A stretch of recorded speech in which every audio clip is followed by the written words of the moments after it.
picking us up where we left off before. You guys just killed an ice giant and stopped his mammoth from attacking. The mammoth has kind of backed down. And that's right where we're going to pick up. Rorgar is going to be silently off to the side, and Suzanne, not really wasting any time, she walks her way over to the frost giant. She breathes out some cold air on its arm and gingerly starts chewing it to pieces. I'm looking at my big woolly friend.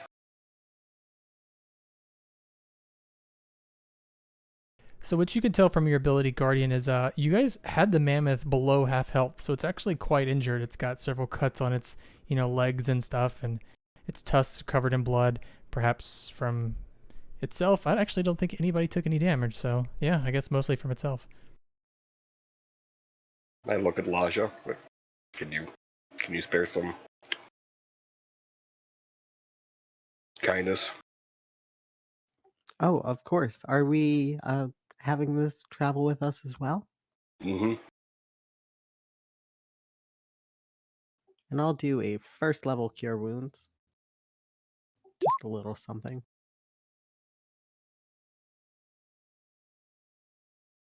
And with 7 hit points, some of the wounds, like maybe on its legs, close up a little bit. And with your ability, Guardian, it says you can comprehend and verbally communicate. You gain knowledge and awareness of them limited by their intelligence, but it can give you information about nearby locations, monsters, and what they can perceive or have perceived within the past day. Mm-hmm. I'm eager to hear how this mammoth talks. So the mammoth, you get a sense of it has very low intelligence, so it's not even like communicating with Suzanne. So you get mostly pictures and words, but the immediate ideas that you get from this thing are, it is sad. Actually, it is thinking back to days, and you don't know, this could be days or it could even be years. It's thinking back in the past when food was plentiful, and now that's not the case.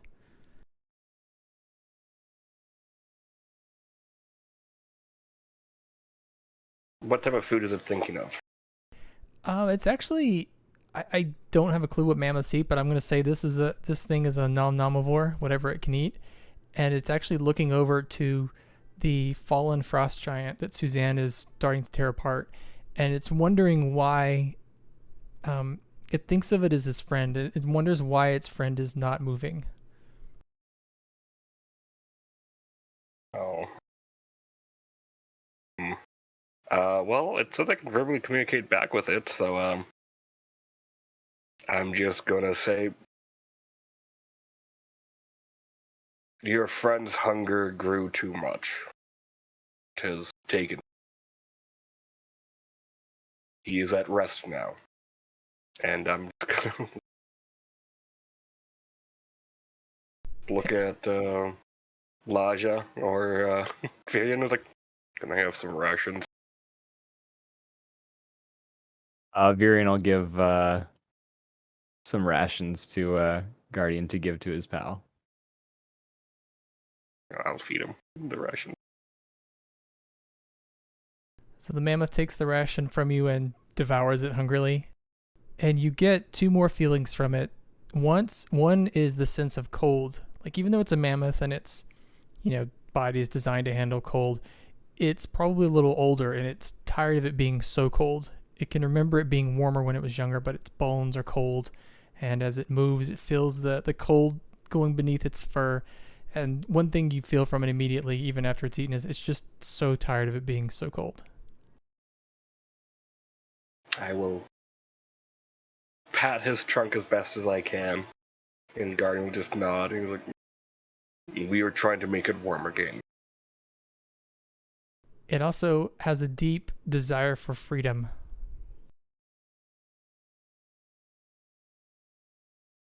If you help us just this little bit, just to guide us further along this path,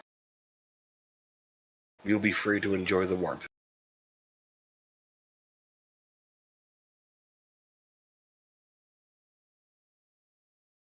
And Valin walks over to the group of you and she watches Suzanne as Suzanne is devouring the frost giant.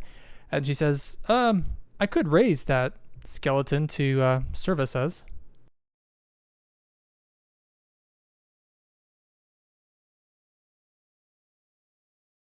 Garden's just gonna move the mammoth off to the side so it doesn't see what's happening.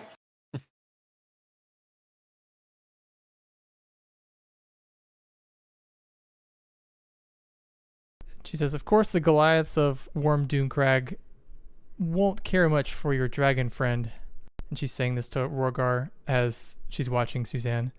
It's a good idea for you to send the dragon away. The reason the name of this tribe is Worm Doom is because they like to kill dragons for sport.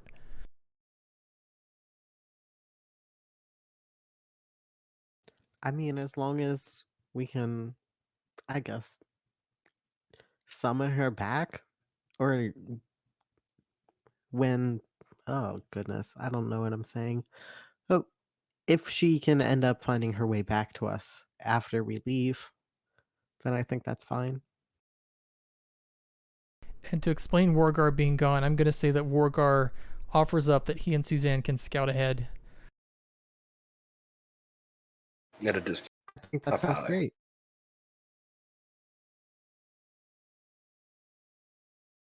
Leaving the torn pieces of Frost Giant behind her, Suzanne heads off into the snow with Rorgar behind.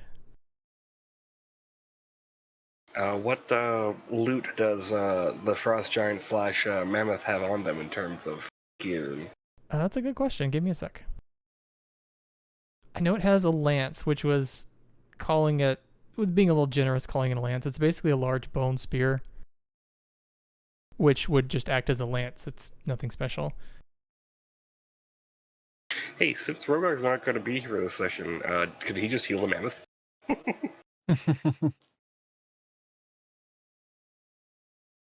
I mean, I don't know how many points of lay on hands he had left. Yeah, I would say for that reason, I'd probably say no, because I wouldn't want to steal resources from him that I don't know that he has to. But anyway, back to the Frost Giant. If you're asking what you can get from him, he has a great axe, which is no more different than the axe that you have. Well, Guardian, you have a maul, but it's pretty much the same thing. He does have the lance that I mentioned before. He has some patchwork armor, which is now kind of torn to pieces, both from the attacks that you all made and then Suzanne, having a good time. But that's about it. You notice he's not carrying any food. And what about the mammoth? The mammoth mostly has things that the Frost Giant would have used, like a tent. It's carrying things like, some netting. Apparently he was going to try to dig a hole and try to fish. It's got like some fish net too.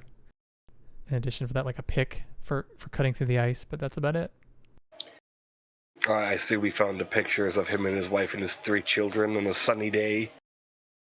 Pretty much, and then the email from their kids asking when he was going to bring back food. Yep. Yeah, just missed a call from them. Yep. Who doesn't lock their password on their phone? Silly.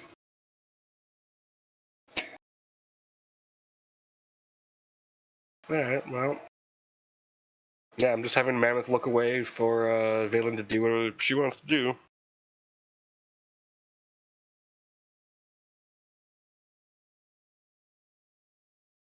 After a moment, Valen says, well, I guess since we're going to visit the Goliaths, it's probably not a good idea to walk into their camp with an animated Frost Giant skeleton.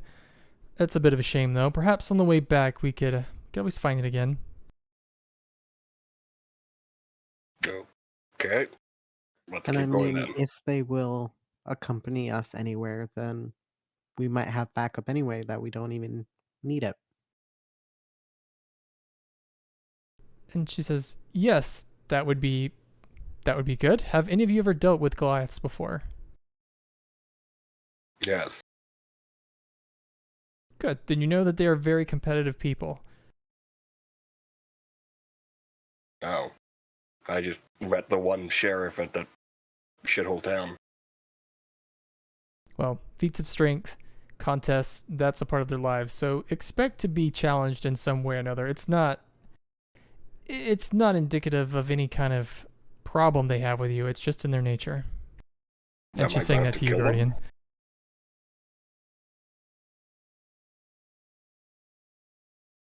Does this mean more killing? Valen says, I Hopefully not. certainly hope not. Oh, so friendly competition. Yes, generally speaking, Goliaths tend to, especially this tribe, tend to be more friendly, less murderous. Of course, that's before you all arrive. Who could say afterwards? That is true. And he's just gonna look to Virion.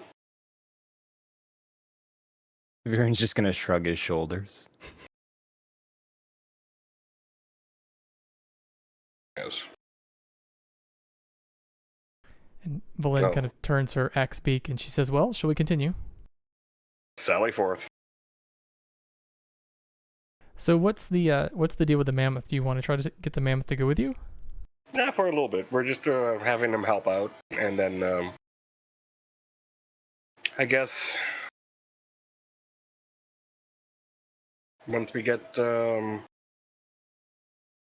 the Goliath, we'll let him go. But I told him that, like if he wants to help us to like make the land warm again, then he's more than free to help with that. And then when the warm's back, he can be free.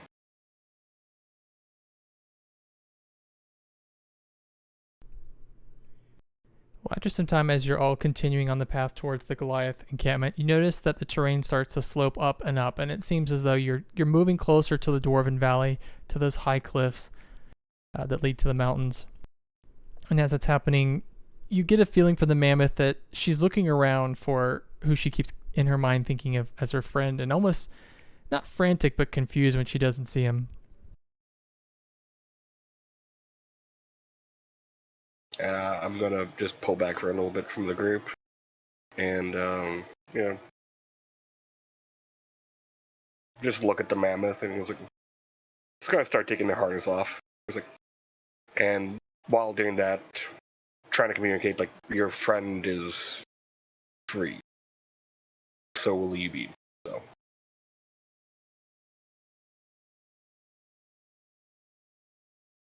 Stay safe. And as you take the last of the gear off the mammoth, she turns and starts heading off away from you in the snow. So I only get to keep things if it's cursed, apparently. Well, this spell doesn't give you like control of her, so she has a mind of her own.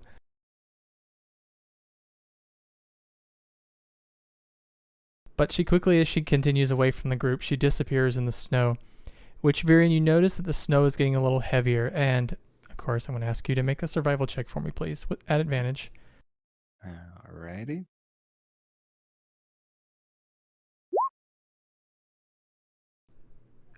With your 18 that you've rolled,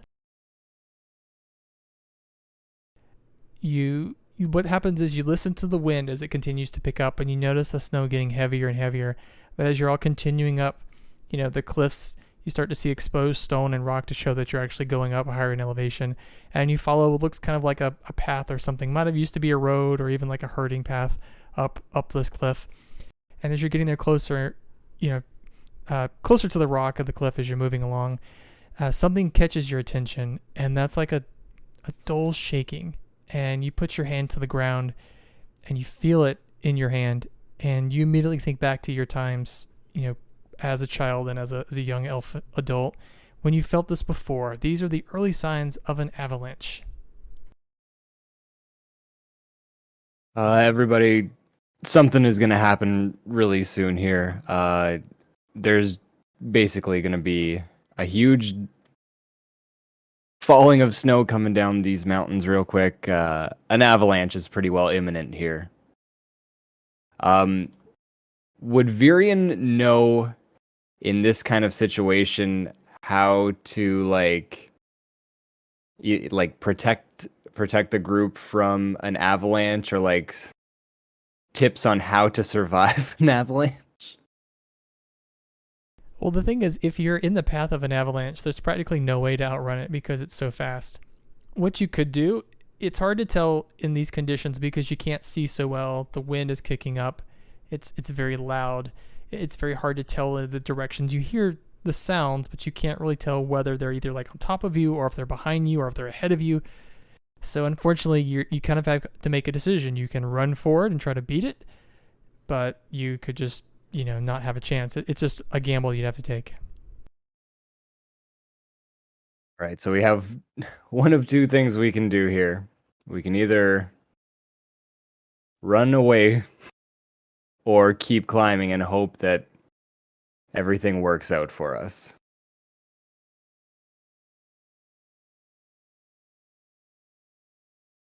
Might as well keep going. All right.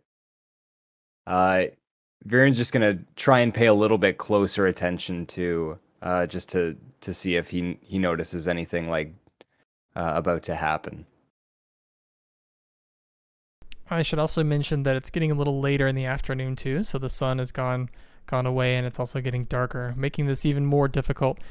But Viren, as you lead the way, you're able to see that path that I was mentioning before continue to wind up and up. And I'd say, how are you guys laid out actually? Is it Viren, then Laja, then Guardian, then Valen? How does that? Yeah, I think so. I would go behind Virion. And then Valen at the end, maybe under X-Beak. Yeah, I think so. So Viren, you're walking ahead, and you're starting to see that you're reaching the top of a ridge, sort of like coming out of almost like a small dip in the land of the rock that leads up to almost like a clearing. And as you start to step up, you kind of look around, and you almost see it's like a mountain in front of you that you were making an approach up to that you couldn't really tell until you were on it. And it looks like in the distance you might see a fire or light, but what you hear behind you is it sounds like a dropping of ice and snow, and you turn around and there's a whole bunch of snow you see coming off of the surface of this landing that you've walked up to, and it's falling back on Laja, Guardian, and Valen. So Laja and Guardian, if you can give me a strength saving throw, please.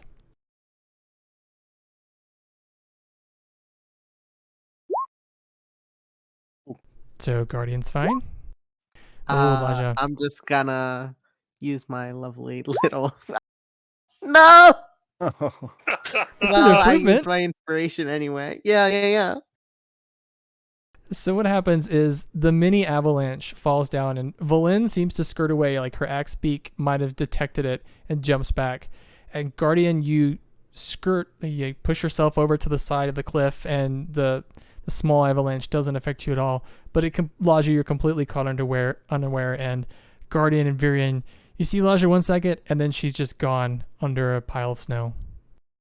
No. This is familiar. So, Laja, if you can roll 1d10 for me, please. And that's how much bludgeoning damage you would have just taken. Yeah, 3's not so bad.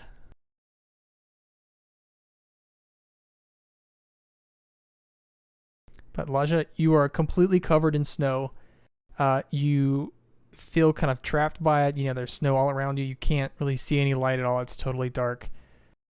And Guardian and Virion, you don't see Laja. You just see snow. Virion's gonna run and just start digging in the area where Laja was.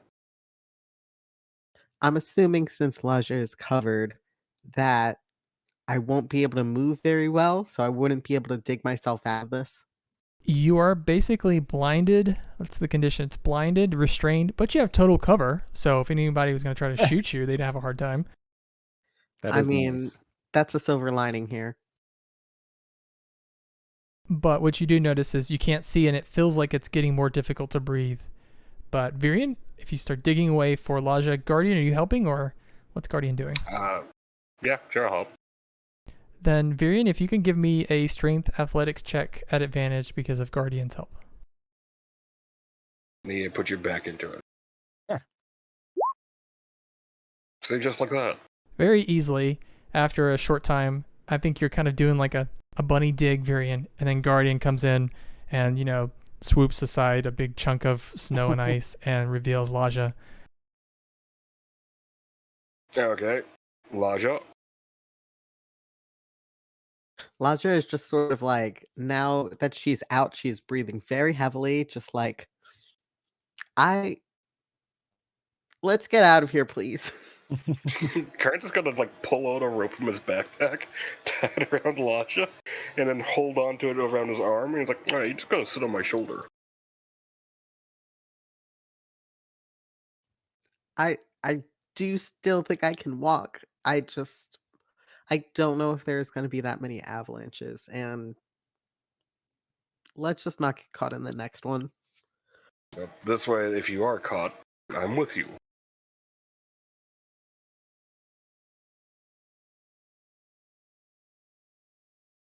Let's just gonna start walking. I'm not gonna do that.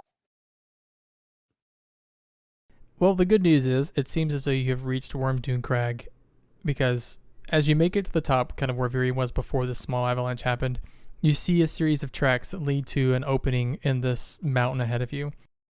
So as you follow these tracks, it leads to, like I was saying before, it's basically a cave in the side of this mountain.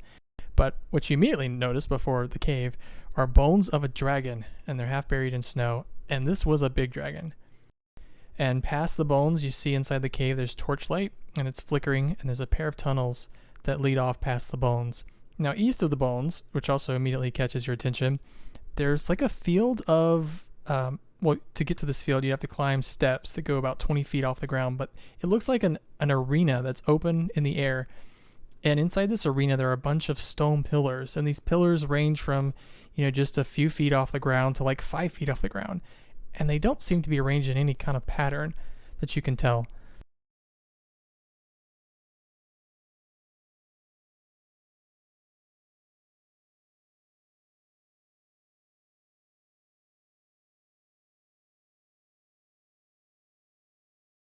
And apologies, this is one of those maps where the unit is very small, so everything's very tiny, you have to zoom in.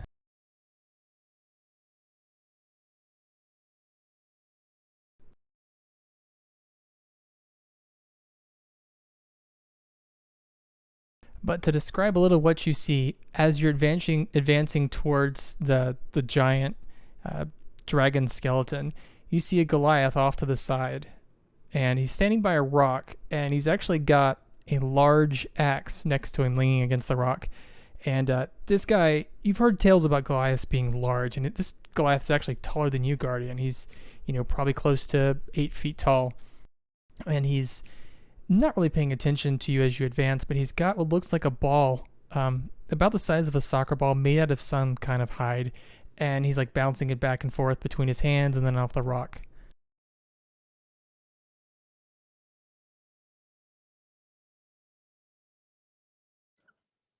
As we approach, I'm going to see if he notices us, and when he does, I'm just gonna wave friendly at him so that hopefully he doesn't think that we are a threat. As you approach Laja, he looks up. He still doesn't reach for his axe. He just, tucks the ball under one of his arms, and he says, "Oh, hello, friends. Well met." Yep. Hello. We've been traveling for a while. Do you mind if we take a bit of a break here, speak with you all? Oh, no, not at all. You don't seem to be of an ill sort.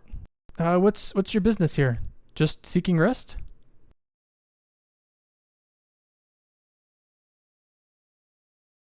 Yep.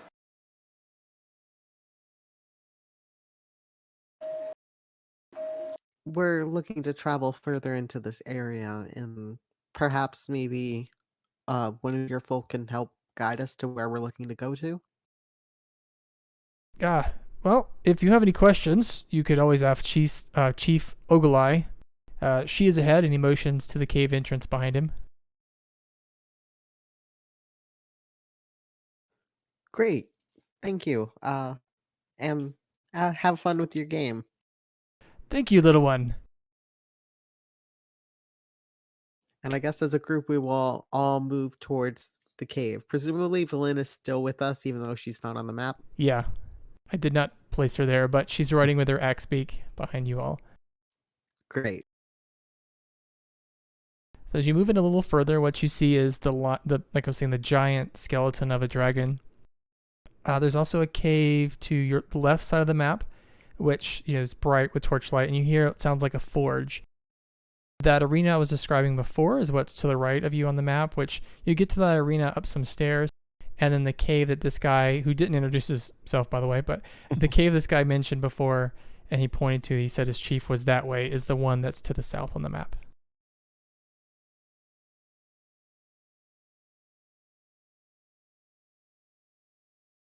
Unless anybody else decides to go in a different direction, I think we'll head towards the area that he pointed us to.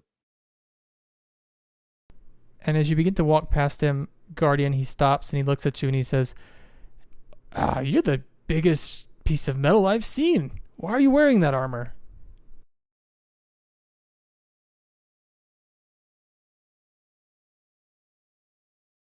Oh, Guardian's gone. Okay. But as you are all passing this guy and you're making your way down towards the southern part of the the directions he gave you, you notice that he's not wearing the dense level of furs that you've noticed other people wearing in the past. You've heard that Goliaths are somewhat resistant to the cold, and that seems to be the case here. He's wearing the kind of clothes you might be wearing in a warm environment. So he's mostly shirtless. He's got just a thin layer of pants on and boots that aren't comparable to like what you all have been wearing.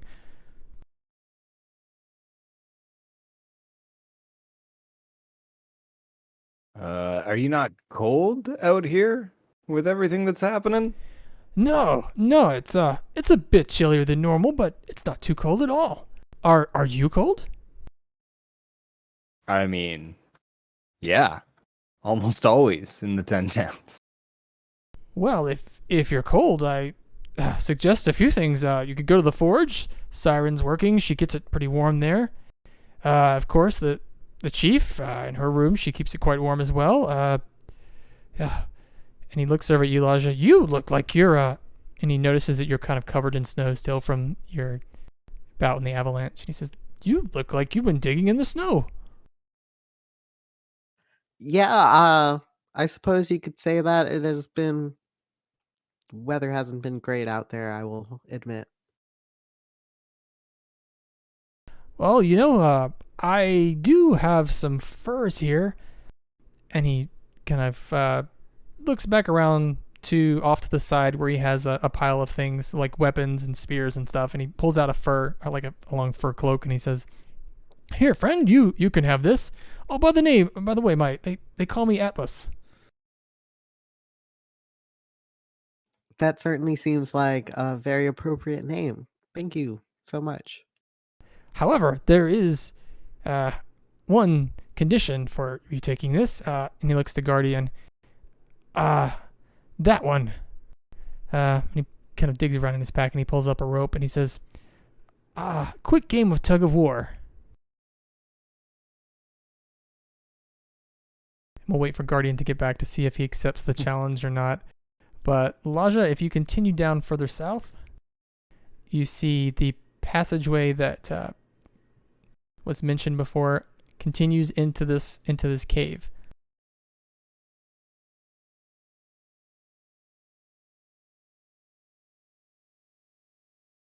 I will probably wait for the others to come with before I start heading in and, you know, dealing with all the niceties of meeting new people.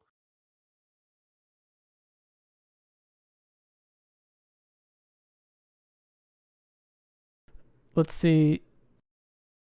So Atlas waits a moment for Guardian and then he says, "Well, let's say it like this, friend. I'll take a ring check, as they say. When you and your friends have a moment to rest, then you can get back to me. I'd like to..." You can hold. Oh, sorry. You can hold on to your furs for now, and we'll meet you on the way out, perhaps. Sure.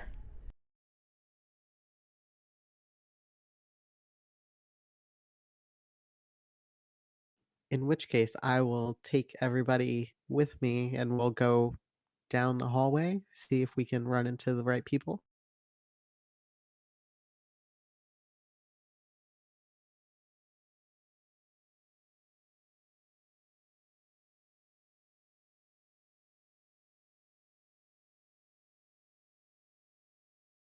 So as you continue the caves, it kind of narrows down further into a corridor, and as you walk in further, Laja, you notice that it seems to be a natural cave system that they've just kind of colonized or moved into. It's not something that they built themselves. It's much cruder than the dwarven accommodations that you've noticed. But as you walk in, it seems as though they have a center portion of the cave that they're using as sort of like a main hall, in fact. So the roof of this room that you're in, it's about 30 feet high, and there's an open well in the middle of the floor. And there's lots of Goliaths here, actually, and they have lots of bedrolls around this thing in the center. Off, down further in the cave and up some stairs, so like there, you see an older Goliath lady who's sitting around a fire. And in fact, this whole room feels, 15 degrees warmer, perhaps. But one of the Goliaths, as soon as you enter, he stands up and makes a motion towards you, Virion, who's in the front. And this Goliath is considerably shorter than Atlas outside. This guy is probably, 5 feet tall. Like, he is actually very short for Goliath, and even shorter than you are, Virion. But he is not wearing a shirt at all. He looks like a normal Goliath. He has his head shaved. He's not wearing any facial hair or anything. But as you walk in, he grabs a spear and he says, "Who are you? Who are you?"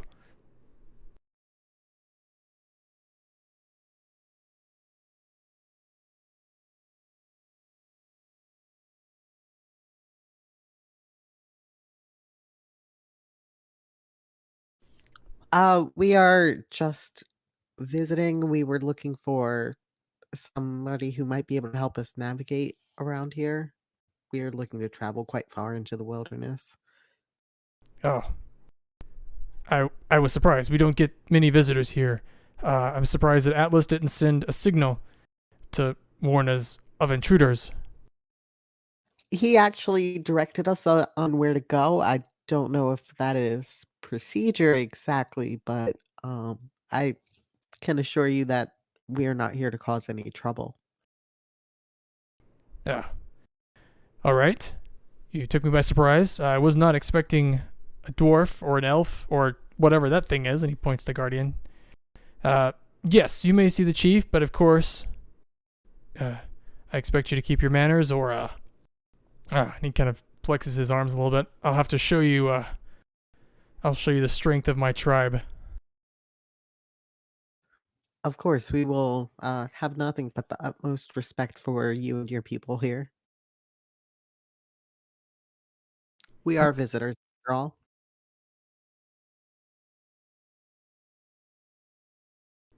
And you notice most of the Goliaths are watching you as you walk into this room, and he motions to the chief, who's at this platform up these stairs here.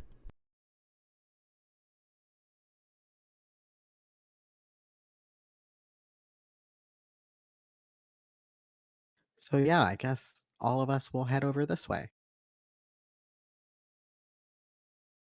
So a little bit about the chief here, who's sitting at this fire.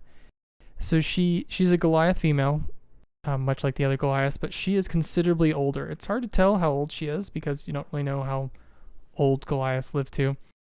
But she's got some thinning gray hair on her head. Her eyes are a light blue, but they seem to be kind of cloudy, which Laja, means she's probably starting to go a little blind. But she's very wrinkled, and in fact, she's so wrinkly, it's like her wrinkles have wrinkles. That's how old she is. But you can still tell that she can probably handle herself. Like, she still has very muscular arms, and the way she's sitting down by the fire, it's not like an injured sit, it's more like a crouch. And beside her is a large battle axe. It looks to be made out of some kind of bone.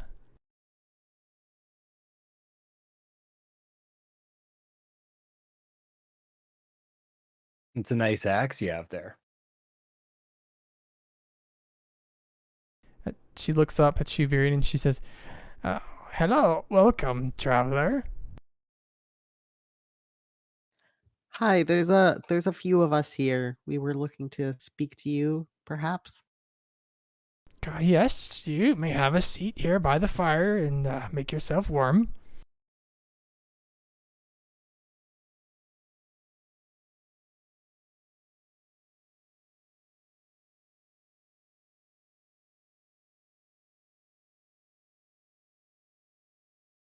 Yeah, Guardian, while you were away, the guard actually challenged you to a tug of war contest after you've spoken with the chief. He wants Oh. to see if you're as strong as he thinks you are.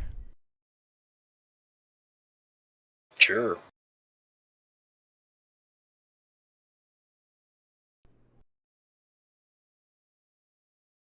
So as you make your way over to the chief, Guardian, if you can give me a it's probably a insight check, please.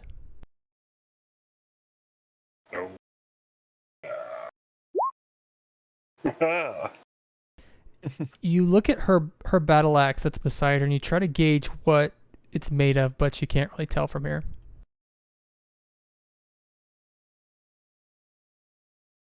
I just look at it and tilt my head every now and then, trying to think of what it could be.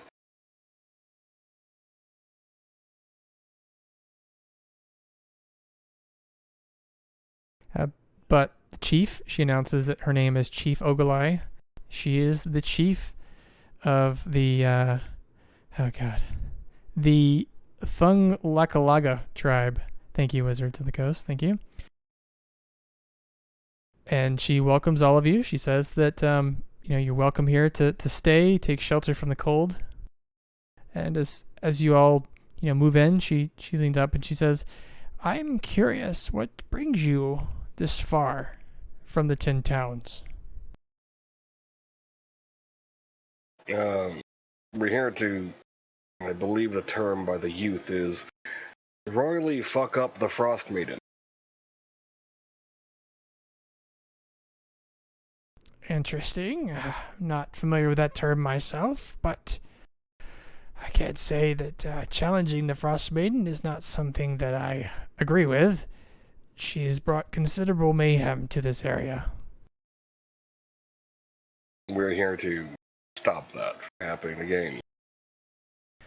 However, if you mean to challenge her at her stronghold of Grimskull, you're going the wrong way. I just looked at Varian.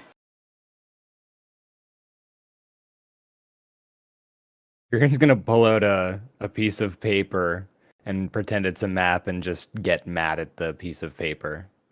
And then turn it upside down and then say, "Oh, I see what I did." Well, in any case, we definitely, if any of you would be willing to help, we were looking for a guide, perhaps, to bring us there.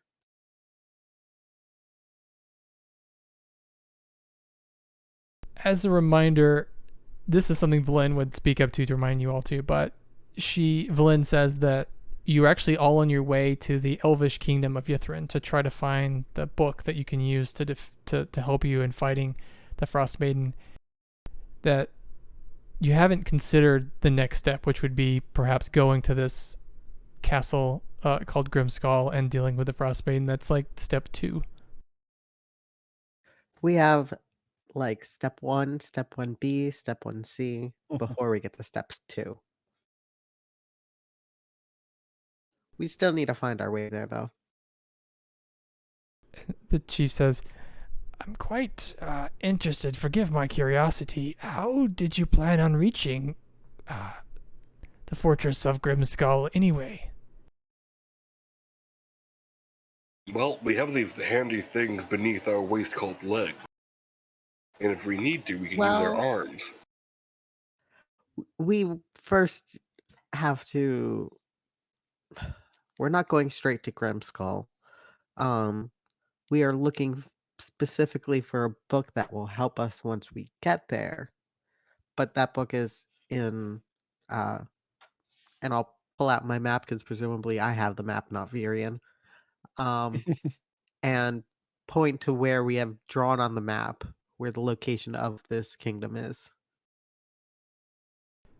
And she kind of tilts her head and she says, "You will be traveling for a long time on the Rigid Glacier. Very perilous." Which is exactly why we need some help figuring out at least where we need to go, if not what the best way of traveling that way would be. I will say I'm not too familiar with this landscape, let alone how to navigate it. And she stares for a moment in the fire, and that moment stretches on a little further to the point to where you think like maybe something's wrong with her. But then she kind of stirs her head and she says, I remember when I was a girl and my father and I hunted on the glacier.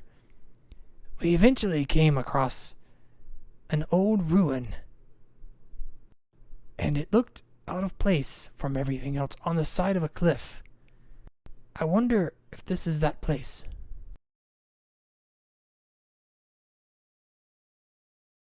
It definitely might be. I don't know what this place we're looking for looks like. So it could be that. You will have difficulty finding it. It would not be visible in the distance, or even by air. You would have a hard time seeing it, especially with all the snow and the ice. It will be very difficult.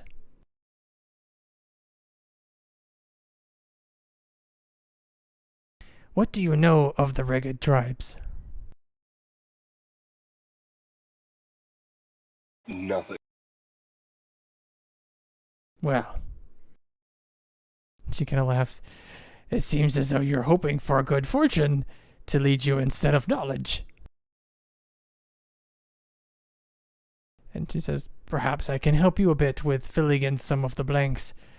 Currently, the Reged Glacier it's always been inhabited by the tribes who would typically, they were nomadic and would follow game and prey in order to survive. They are not farmers. But with the coming of the Frost Maiden, wildlife has died. And the Reged tribes have begun to starve and become even more desperate.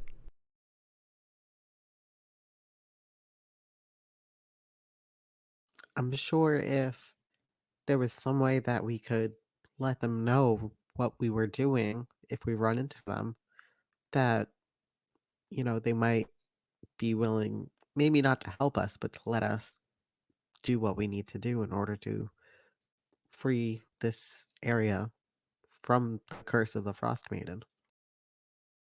And I believe what you would want is to find a member of the elk tribe. They would be most likely to listen to you. King Elkhard is the king of the elk tribe. He is much more reasonable.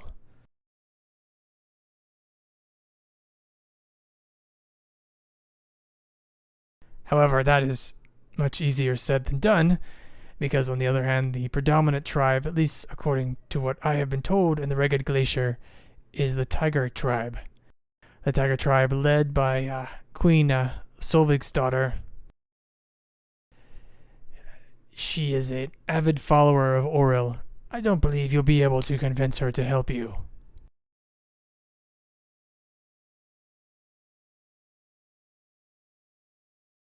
Would it be possible if we ran into the Tiger tribe that we might be able to convince them to let us go, or would that just end up causing more trouble than avoiding them to begin with?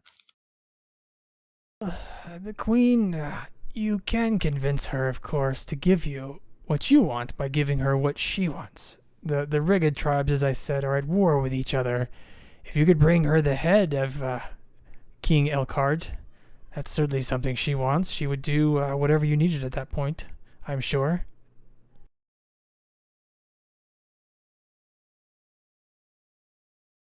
And there's no way to tell who you are approaching until you've already spoken with them and gotten to know the people of whatever tribe it is? Well, from a distance, they look the same. They are mostly human descendants. It might be difficult. Well, and she kind of laughs. One quick way. The Tiger tribe have found a creative way to combat the lack of food and game on the glacier. They have started to cannibalize their victims from the other tribes that they capture. So, if you find a group of Reged tribesmen who try to eat you, they're probably from the Tiger tribe. Well, That's certainly good to know. I don't know if I want to run into people who want to eat me, but I shall be okay. They will have no taste for me. I mean, that's one of us who is okay, at least.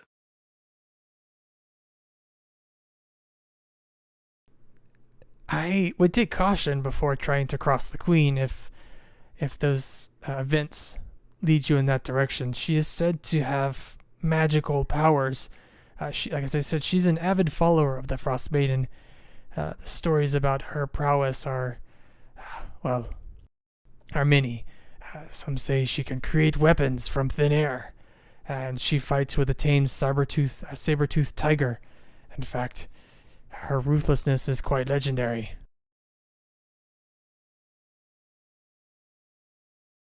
Some say that she's expelled her own children out to the glacier. The latest is a daughter. Of course, that is a rumor.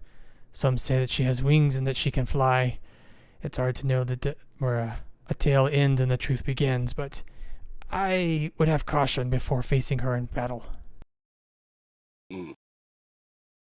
Given our track record, I assume we will end up fighting her in battle. But if you find yourself encountering the tribe of the tiger, I would recommend that you prepare for a battle, or you have something that they want.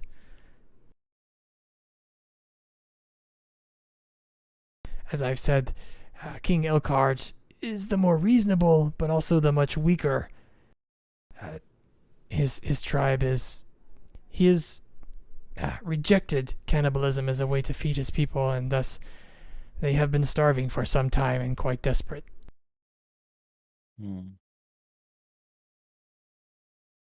We should tell them to go to Goodmead. If you could convince them to leave the glacier, of course, that would probably be in their best interest, but that is their ancestral lands, and that would be difficult for them.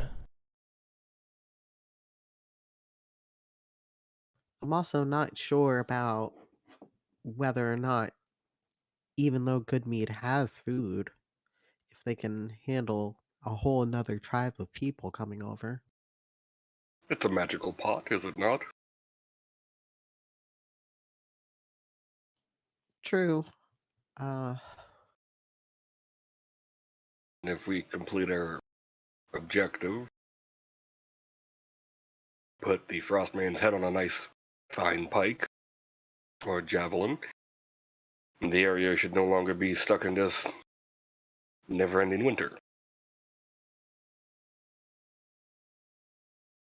She looks at you, Guardian. She says, before you mentioned getting to the fortress of Grimskull with your feet, that would be quite a feat for you, considering you would sink to the bottom of the Sea of Moving Ice, which is where the fortress of Grimskull is located. I will just walk along the bottom then. I imagine you too will be a block of ice before very long.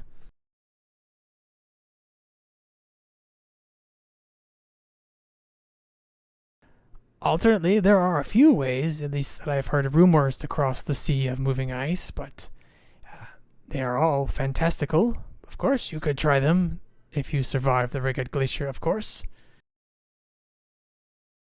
There is tales of a large whale named Engajuk, who lives in the Sea of Moving Ice. It's said the whale will help those in need, although how you contact it, I could not begin to say. Well, that is certainly a whale of a tale. Indeed.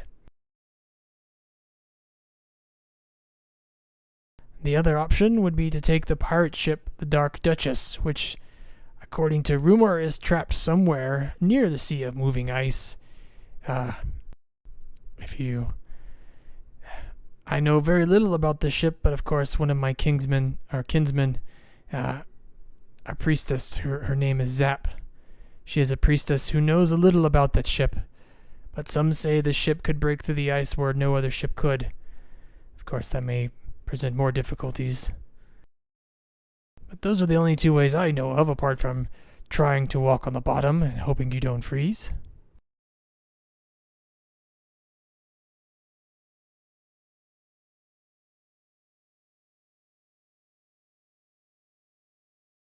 Well, if we find the whale, I can talk to. I imagine the whale to be in the water somewhere. Uh, Hmm. have you thought about how you will defeat the giant eagle? Well, if I punch something hard enough or hit something hard enough, it usually stops moving after a time. That So- does happen. Yes. You can walk on the bottom of an ocean and also fly through the air. With enough anger, I can do anything. And she looks at the three of you and she says, "While you are all three very pretty, I don't think you're very smart. Have you thought this through very much?" While they are speaking of this, I have like a blank page open in my book, and I'm just like crossing out ideas, adding in things that we have to do and deal with. And I'm just like, oh no.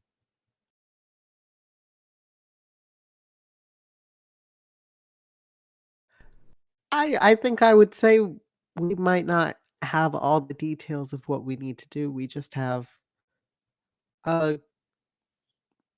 the very basics of the places that we need to go, and from there we have to figure out the specifics. Well, you Yes, have this a group seems to be more of the react type, not plan far ahead.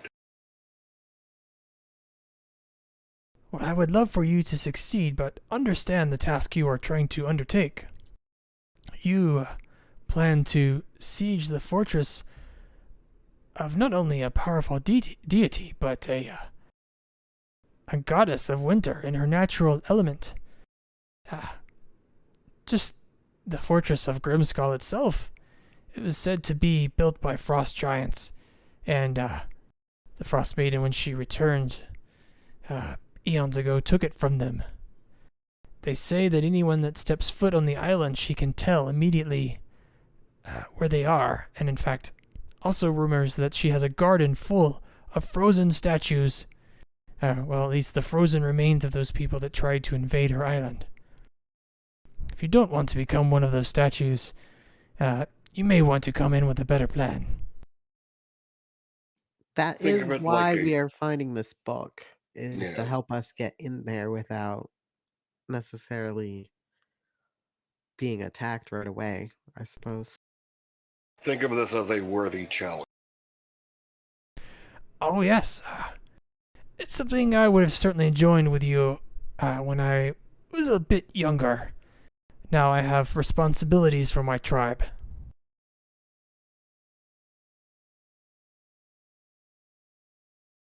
You're not good for one more hurrah for old time's sake? She says, My regret would be that if I joined you, I would destroy the Frost Maiden by myself and leave you nothing to do. That's a good point.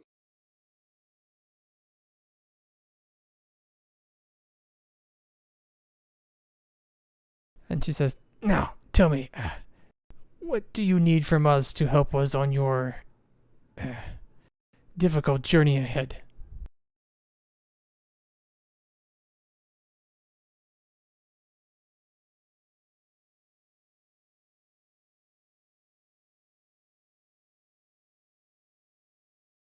I believe we might need some rations and a guide.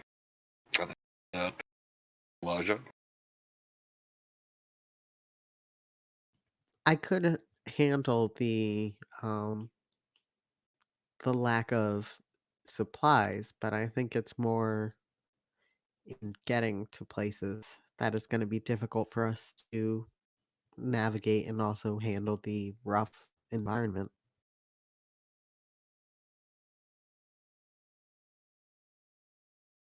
I could possibly persuade one of my tribesmen to lead you to the Ragged Glacier. Of course, finding one of the tribes at that point is difficult because they are constantly on the move and now at war with each other. That limited help we could certainly offer. We do, of course, have food.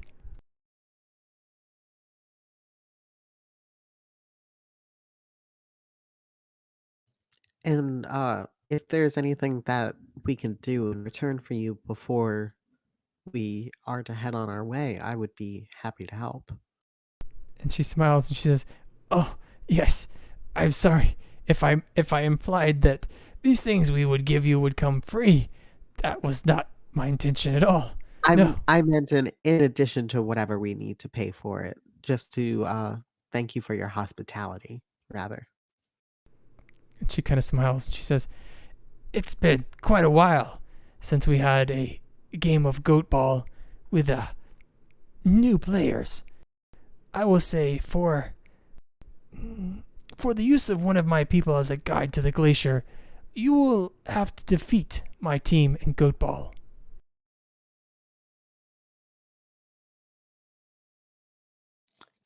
If you tell me the rules, then why not? That sounds fun. She says, "Your friend here, who can fly and walk on the bottom of the ocean, should have no problem playing goatball."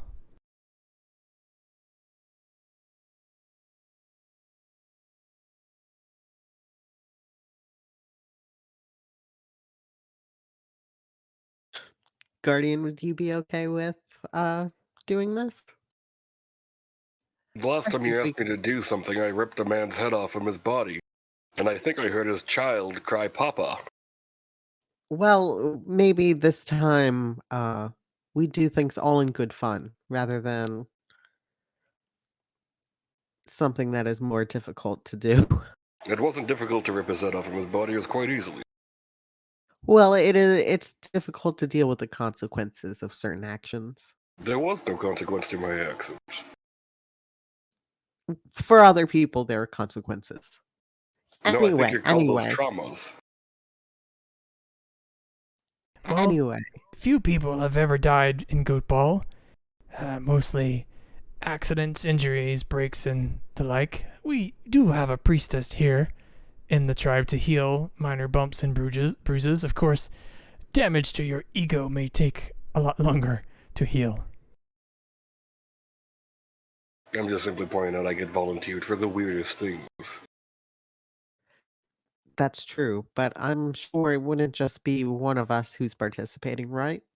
No, the typical teams would be 3-on-3. In which case, we have just the right amount of people. I mean, we also have Lynn, but I wouldn't want to make her participate in a sporting activity.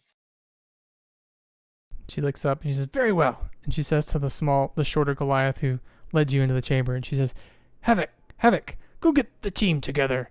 Go to the goatball court and tell them to wait." And the short Goliath kind of walks off to the left corridor here and disappears. I was also supposed to play tug of war. Atlas, no doubt, challenged you to a tug of war match. That could be something you do after, of course.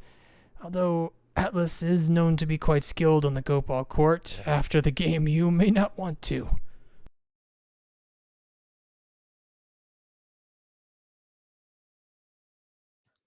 Honestly, it is nice to go to somewhere where it is at least lighthearted. I've definitely been missing that as we've been traveling around the 10 towns. She says, Is "Do it not, 7 Good towns now? friendly game is in order. do not worry, you are safe here. While some of our ways may be different to those of the 10 towns, you will be protected here by my tribe, I promise." Thank you. I appreciate it. I do want to ask something. Of That course. weapon. What's it made of? And she smiles and she grabs her her battle axe, and when she picks it up, you can tell the way she handles it's like an old friend, and she says, "You notice the bones in the front of the cave?" Yes. "This cave used to belong to a white dragon. When I was much younger," she kind of laughs, "I killed it. And this axe is made from one of its bones." Fascinating.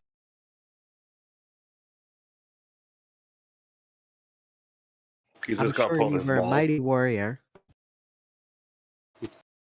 Guardian's Maul is literally just a tree trunk with a limb attached to it that he's used and wrapped some rope around it. She looks at it and she says, "I would recommend, if you want a better weapon, you go see Siren. She is our Better. blacksmith. This has crushed many skulls. It looks like it's about a few swings away from being crushed itself." Nonsense. It has served me well. "If you hope to face the Frost Maiden, you'll need more than just a stick." Well, I had something, but it made me angry. So it's gone. "I had a mate of the same circumstances. He made me angry, and now he's gone." Ah. I see. And she says, "While you are here, you're welcome to make your way around the caves. Let me know when you are ready for the goatball match to continue, or to begin, rather. I will be gathering my people. It's been some time since we saw a goatball match with new blood, as it were."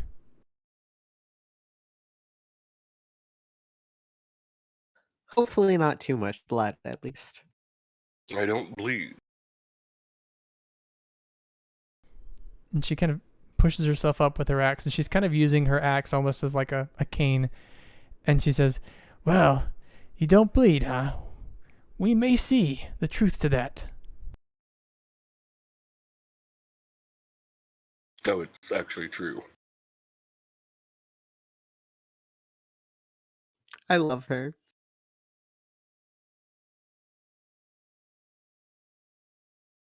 But yeah, as she makes her way down the Anyway. stairs, she's getting, people together saying, "You go to the goatball court. We're having a game." And you see lots of Goliath start streaming out from different parts of the cave.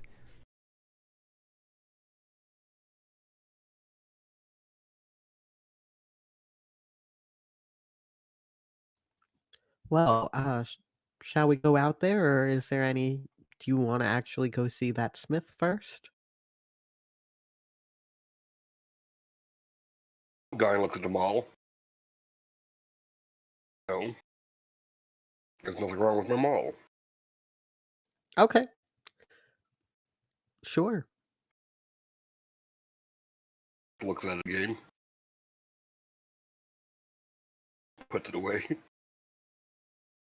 Let's Come head on, on out Varian. then. All right. If we do encounter one of the tiger tribes, we can just offer you to the queen. I would be okay with that. I thought you might.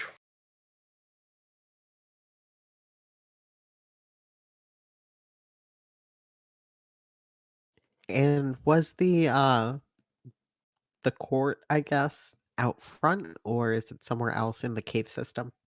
You weren't really sure, but you see the crowds of Goliaths headed out of the cave system, and you can assume it might be that thing to the right of the cave entrance with all the pillars. It could be that. Okay, I thought so. Just didn't want to move all the tokens over there and have it go in the wrong place. Let me move you to the goatball court. Yes.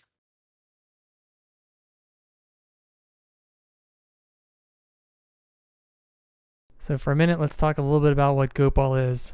So goatball is basically dodgeball. but there are some rules, which I've just thrown up for everybody. So basically, as you walk up the stairs to that arena, you see some of the Goliaths actually climb up onto the pillars and stand at the top. And the chief actually begins to describe the rules to you all, and you see that there are some similarities to dodgeball, but it's sort of like dodgeball taken to the next level, because what you have to do is stand atop these pillars. There is one dodgeball that starts off in the center, and what happens is you have to stay on the pillar. If you're ever knocked off one of the pillars and you land in the snow, then you're out. But you can move from pillar to pillar, trying to get the dodgeball or get into range to throw the ball at someone else or to get away from them. Before we get into more of the rules, let me describe kind of the way that it works. So it works sort of like combat, where you will all just, make an initiative roll and you'll go in turns. But the difference is your goatball AC is just your dexterity plus 10. Like none of your armor, none of that helps you.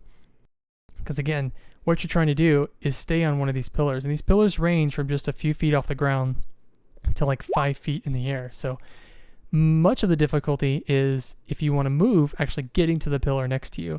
So on your turn, you can take one move and then one action. They don't have to be like that order. It could be an action and then a move. But moving consists of jumping from one of the pillars to the next pillar.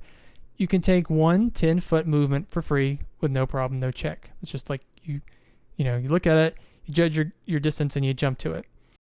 But anything more, you can move up to your movement speed. You have to make an athletics check to do the jump and maintain your balance. If you fail that check, you've held your balance, but your move basically can't happen because you didn't do it. Like you're just almost losing your balance. You've got to hold your space. If you roll a natural 1 on that check, you've fallen off the pillar and you're out.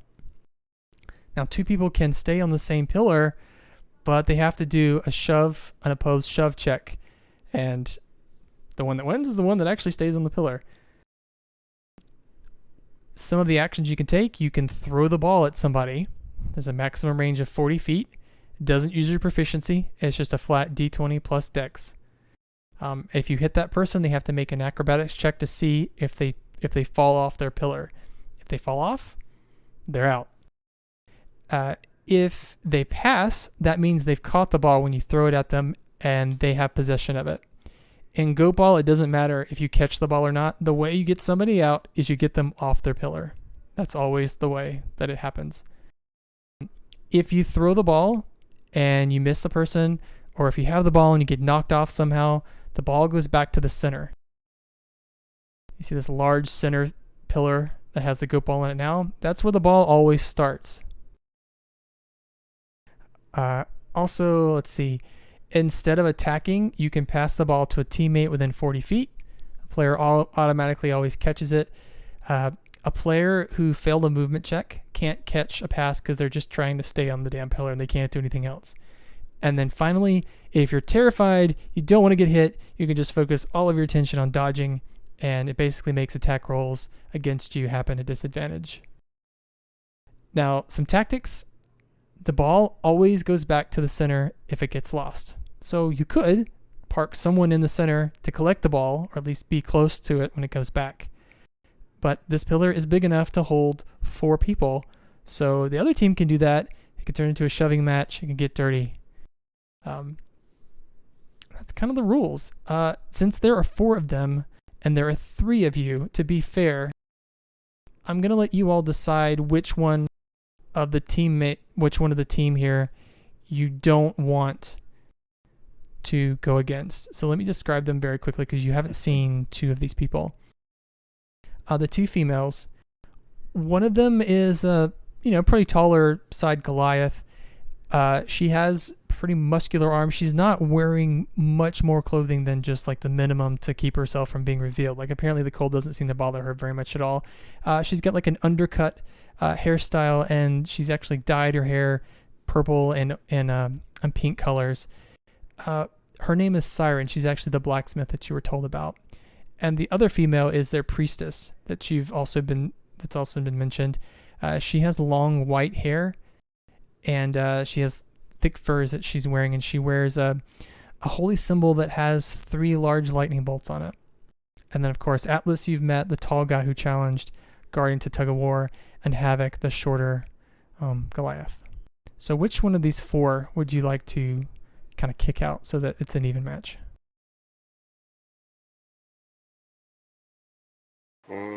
Havoc. I would say either Havoc or Atlas, yeah. I mean, Havoc is on the smaller side, whereas Atlas is huge. If you look at the rules, it's mostly dex based. Oh, true. It can become, strength comes into play when you're trying to jump pillars because it's an athletics check. And if you want to say, screw this whole dodgeball thing, I'm just going to shove people around, that's where it comes into play, because then you could do an opposed athletics check. So strength could be a factor depending on how you want to play it. Oh, I'm looking at the other two part members of Goliath and Varian. They're most likely dex based compared to my 18 strength.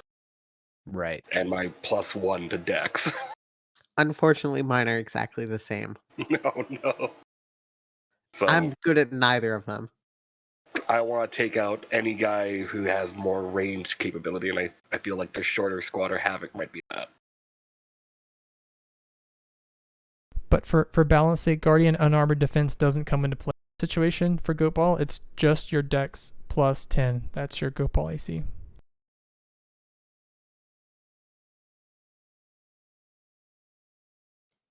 That makes sense, but because it doesn't mean that you're good at dodgeball, unfortunately. Yeah, I have an AC of 11.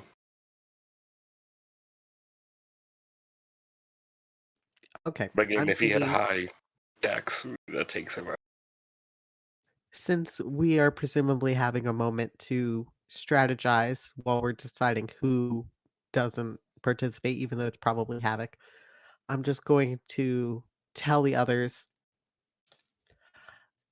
So I think I'm going to focus on passing to you guys, I guess, making sure we have the ball where we want it to be, and you can focus on getting people out specifically. Do you think that's a good idea? Past Varian, I'm going to shove. Yeah, that might be our best bet. Okay, that sounds good to me. So this green line that I have on here is basically a line that you can't cross to position yourselves originally. So you can put your tokens on any one of the pillars to the left of that green line to start. You got to be on a pillar though. Left of the green. Okay.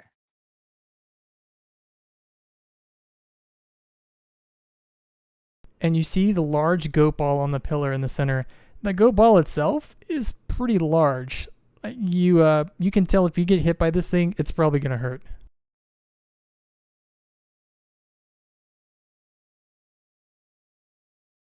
But surrounding the court in like raised bleachers are the pretty much the entire tribe of Goliaths, and they all start shouting as you all climb up onto the pillars.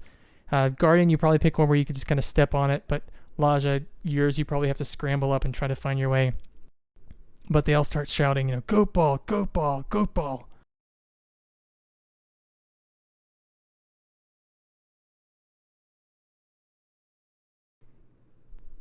And then the chief, she kind of raises her hand in the air and she screams, goat ball! And the match begins. So if everybody could roll initiative for me, please. Check. Initiative.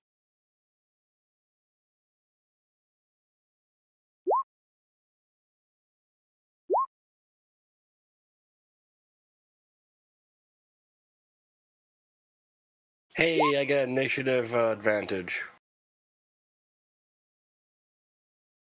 Level 7, y'all. Nice. Doesn't matter, y'all. I'm gonna say for mine, I'm a little bit distracted trying to get up and get situated on it while everybody's starting. So that's why I'm like a second behind.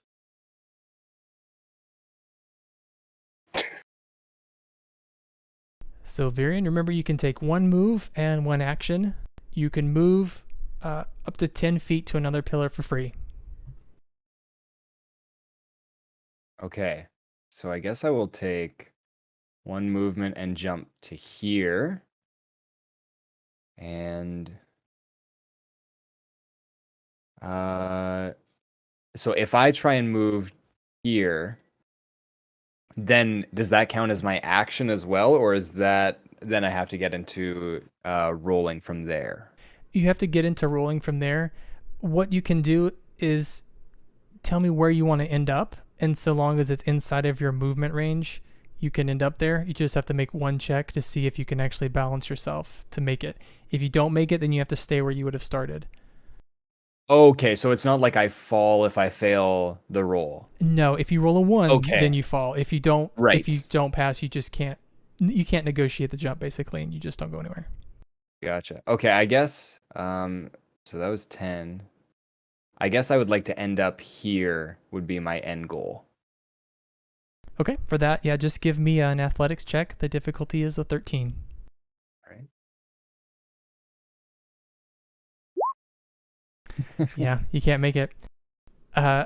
Unfortunately, that also means that no one can pass you the ball if they manage to get it, because you just can't, like you're when you jump to that pillar, you start to try to continue on, but then you almost lose your balance, and your whole like rest of this turn is you trying to not fall off. Gotcha. Okay. But that takes us to Guardian. Yep.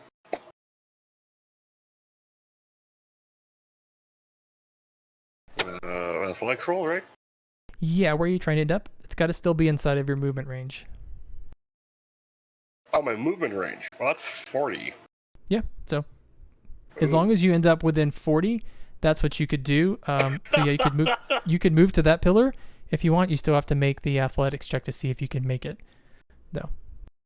Yeah. So do you want to roll first then? Yeah, you have to roll first. It's a athletics check DC 13. Now you could get to this pillar for free because it's within 10 feet, no matter what. But you two would be stuck on this pillar. Yeah. Same situation though, Guardian. You jump to the pillar in front of you, start to look ahead to others to go to, but you start to lose your balance and you kind of do the whole, arms flailing to stay on your pillar. But that takes us to Atlas.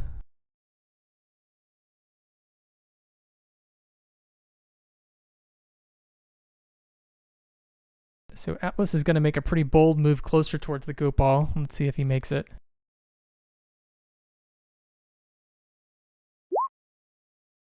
He does not, actually. Since there's no pillar within 10 feet, he just kind of has to hold his position. Which takes us to you, Laja. Okay, I'm going to. I can move this one for free, but I want to move over here, and I'll have to make a check for that. Yep.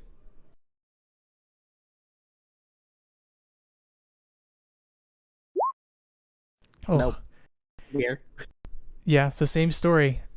Everyone this round is apparently having a hard time to get over there.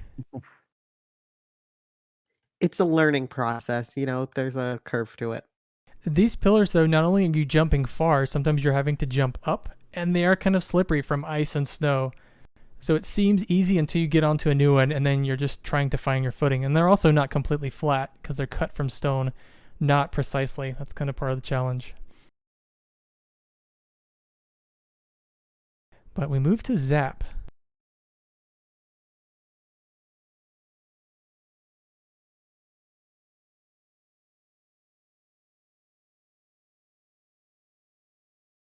The Zap is also going to try to move in some.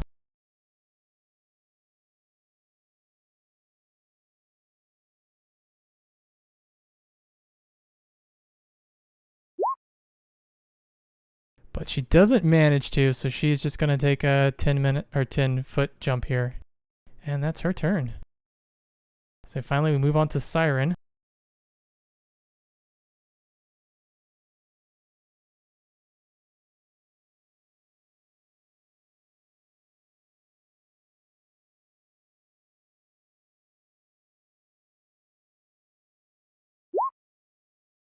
All right, so Siren, like an expert, jumps from one pillar And then immediately as she touches one pillar, she dances to the next pillar and is very close to the goat ball. She makes it seem effortless.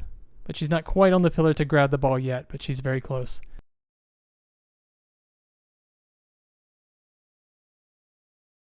Takes us to Virion. Okay. Can't make it to the goat ball, but I guess I'm gonna try and make it to here. I guess I just gotta roll for it, right? Mm-hmm.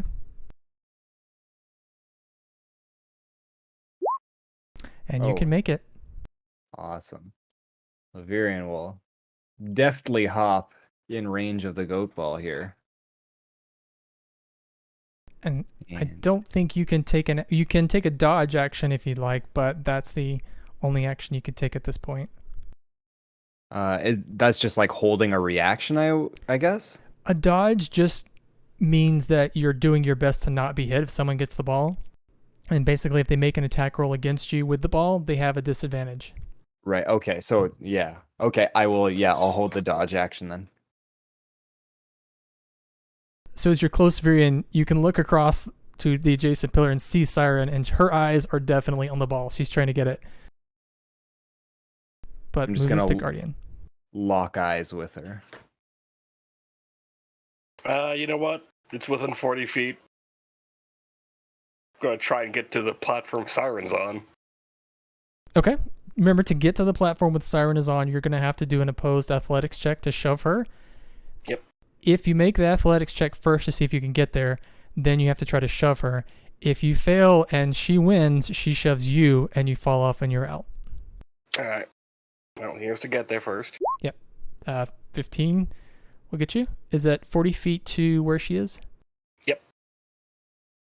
Okay, so now we have to do the opposed athletics check to see who shoves whom. Alright. Yeah.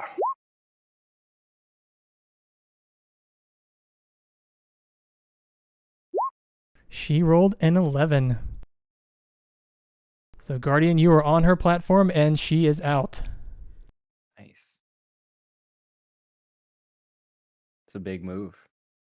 That's a very bold move. Each stump that Guardian stepped on just got a little bit deeper in the ground.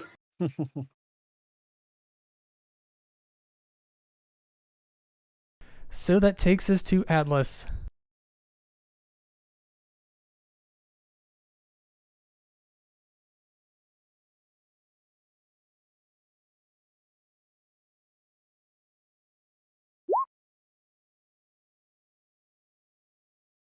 Atlas runs towards the goat ball, jumping over the pillars, ignoring that Siren, his teammate, was just knocked off of her pillar. He has eyes on the ball. He's also going to dodge just in case someone were to get it before him, though. But we move to Laja.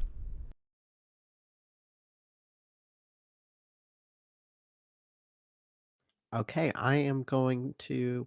Oh, I accidentally pressed the back button on my computer. That's not great. I'm going to jump to the one that is closest to me for free, and then I'm going to try to get to the next one over with my roll. Which one? That's not the one Virion's on, right? No. The one over here. Okay. I wouldn't try to shove off my own teammate. That seems like a bad idea. You could do it. I could, but also I want us to win, maybe.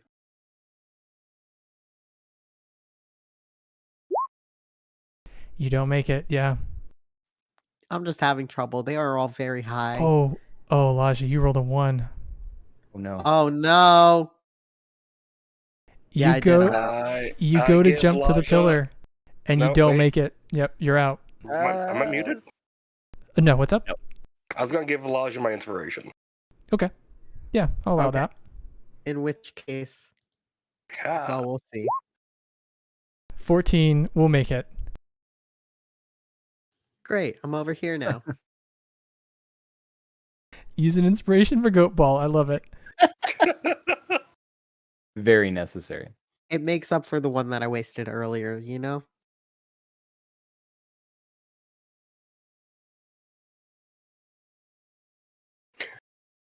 How did Siren look after Guardian just shoved her to the ground like a box of Big Mac that's empty? Like, meh.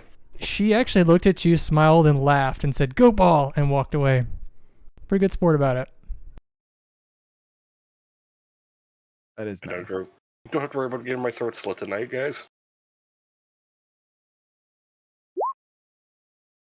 So far, anyway. And Zap isn't going anywhere. She's just going to move like right here. And she's also going to dodge. So, taking us to Virion. All right, I'm going to take my 10 feet of movement to get on the goat ball platform and hold. It's not an action to pick up the ball, is it? No, it's a free action to grab the ball. All right. So throwing the ball is making an attack roll with 40 feet. So Atlas took the dodge action, but I don't think Zap's within. Oh no, Zap took the dodge action. Yeah, both of them. Yeah, both of them currently are dodging, but they are both in range. Okay. I'm gonna throw at Atlas. Atlas is more of a beefy boy, and it's a little closer. Maybe that won't really help out, but let's try that. And that's a dex as well, right? Yeah, Acrobatics. it's a D20 plus your dex score. D20 plus dex. Okay. So it'd be D20 plus 3. So 6. Yeah, unfortunately, throw the ball at Atlas, and he sees the ball coming, and he just actually. You had a disadvantage, so you could roll again, but there's no need to because it's already a miss. Right. But he effortlessly dodges out of the way. It's been impressive for someone as large as he is on a pillar, as precarious as the one he's on, but he manages to duck underneath it. So what happens is someone, let's say Siren runs and grabs the goat ball, and she puts it back on the platform. So you're actually not carrying it at this point. You'd have to then, on your turn pick it up, but you don't actually hold it. You're not holding it now because you missed. Gotcha. But I think that takes us to Guardian. I trust Virion. Gonna hop over to Zap's stump. Try to displace Zap. Yep. So you're first going to have to do the athletics check because that's a little farther than 10 feet. That'll 22. do. And then for the shove. Jesus!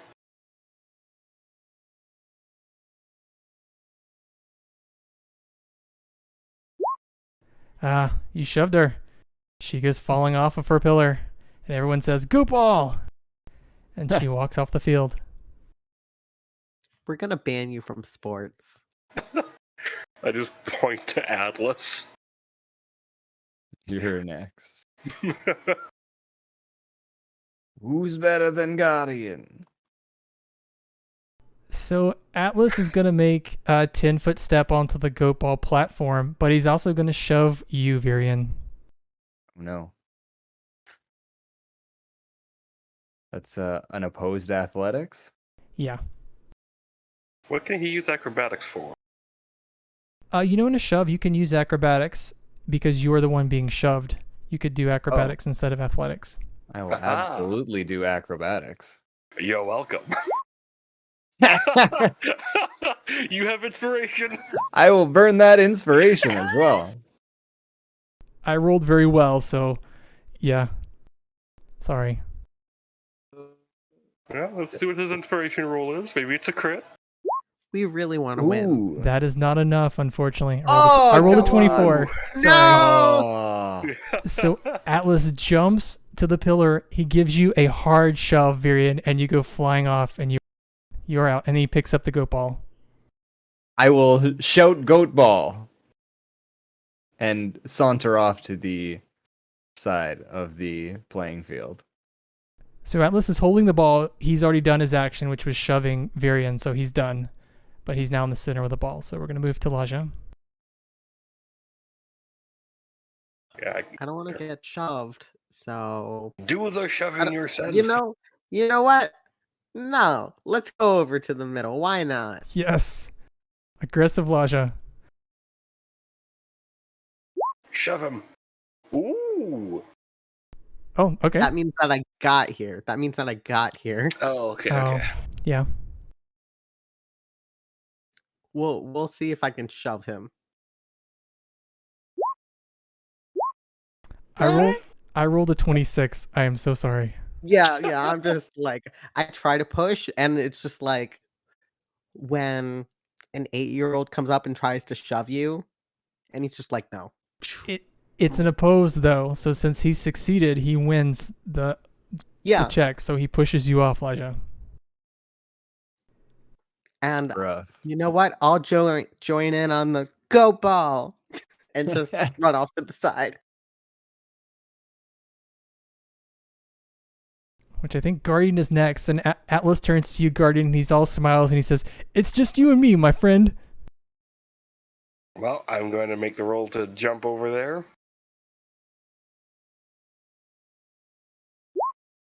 Uh, 19 makes it.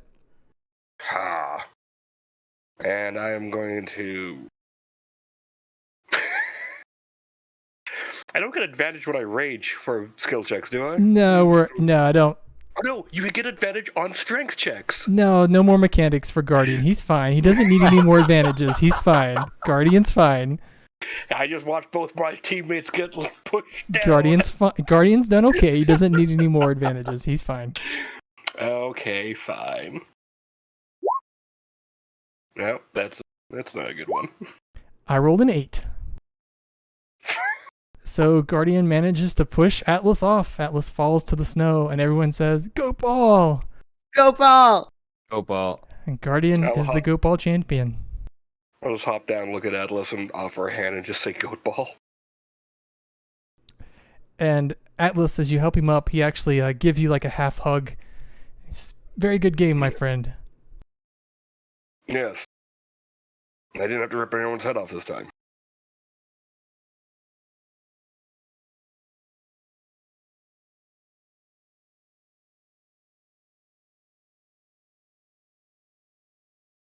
Just cleaning up the turn order here, but yeah, that is the game of goat ball. So as soon as you emerge victorious, Guardian, people rush to the field and everyone's like patting you on the back and congratulating you. Yep, thank you. Yep. Now to do something called tug of war. Atlas kind of laughs and he says, "All right, my friend, tug of war. The chief has asked for someone to volunteer to take you to the Red Glacier. If you defeat me, I won't go." He says, "But I'm quite impressed by your group's sportsmanship. I would like to be your guide, but if you defeat me, I will defer to someone else."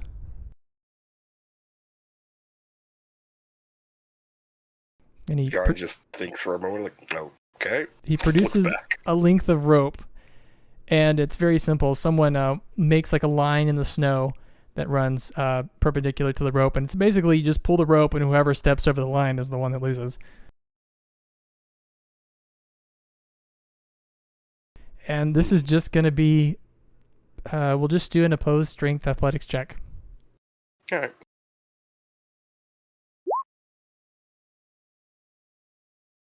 Well, of course. I rolled a 16 and you rolled a 1 or an 8. So what happens is you start to get ready to pull, and you've got your hands on the rope, and Atlas just pulls with considerable strength. Maybe he just really wanted this, and he pulls you across the line.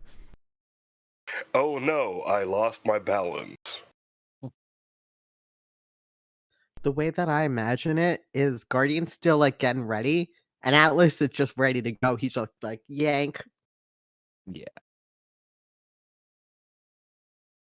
But he's all toothy grin and everything. He seems so excited to have won, and he just drops the rope in place, and he walks over to you, Guardian, and kind of gives you another slap on the shoulder, and he's like, "Well, my friend, it looks like you're stuck with me again." Looks like we are indeed. These competitions are nice. He says, "It's been so long since we had such a good goat ball match. I can't wait. We should leave today.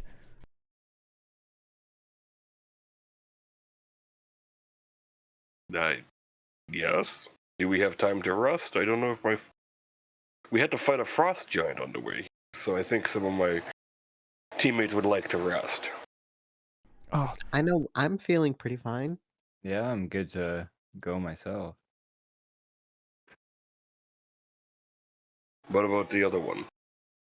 Up there. Flap, flap. I could get in contact with him and let him know where to meet us later on. Did none of us spend any spell slots during that frost giant fight? I spent my third levels, 1 second level, 1 first level, but I still have slots. I mean, I can use a fourth to do sending to Roygar whenever we rest. Oh, did you do the sending to the speaker of Bryn Shandor about Shandor? I don't believe we did. I have to double check my notes, but I figure getting in touch with Roygar is a little bit more time sensitive than getting in touch with the speaker. Yeah, it's not like she's gonna get assassinated while we were away. Well, we'll put a pin in that one. and while you're having the tug of war contest with Atlas, off to the side, Siren is standing next to you, Varian, and she looks down at the moonblade and she says, that's an interesting weapon. Any chance I could take a look at it? Yeah. I mean, we've played goatball together. We're basically family at this point. And Virian will hold out the blade, but not give it over. And she raises an eyebrow, but it's sort of an understanding glance, knowing that, it's your weapon. It's your baby, so you're not going to let her see it. But she kind of examines it, not trying to take it away from you because she gets the hint. And she says, this is a peculiar metal. I don't think I've ever seen this before.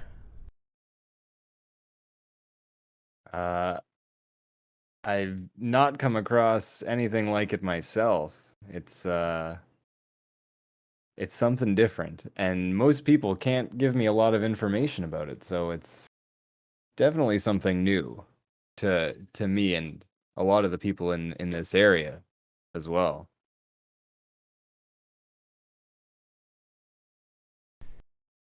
And she says, who might know more about it is our priestess, and she points over to Zap.